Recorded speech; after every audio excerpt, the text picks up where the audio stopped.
Brad Adgate, Senior Vice President and Director of Research at Horizon Media. The topic of the hour is what's helping Yahoo shares to jump in this morning session, and this is speculation of a potential buyout.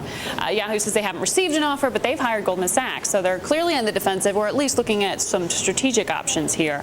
AOL keeps getting floated as a possible buyer there. Yeah. Talk to me about what happens on the management side there. I mean, would a Tim Armstrong want what Carol Bartz has right now? Well, that's an interesting question because, you know, Carol Bartz, the company Yahoo, is a market value of somewhere between 20 and 25 billion, and AOL is only about 3 billion. So it's rather unusual that a junior company would kind of take the reins of a larger company.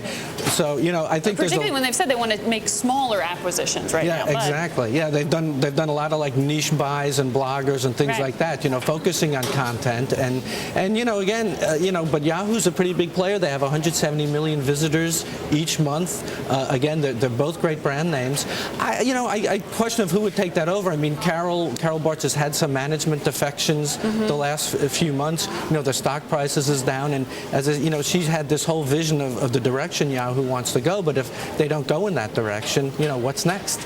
But then it brings you back to that question of do search entities, whether it's Yahoo or Google, actually stay competitive right now? Because you've already moved on to those who direct via Facebook or via Twitter to destination sites. That's true. You know, you think of where Google's going, and I know they have their earnings report, I think, later today. You know, you look at Android, you look at Google TV, you look at some of the other initiatives they're doing beyond search, because they're looking into, you know, what's the next generation, and that's something that Yahoo and AOL didn't do back in the 90s or the early part of the century.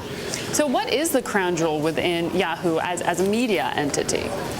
Oh boy. Well, you know, I think it's just a brand name. I mean, people know what it is. When you go around the country, people have heard of Yahoo. They know what it is.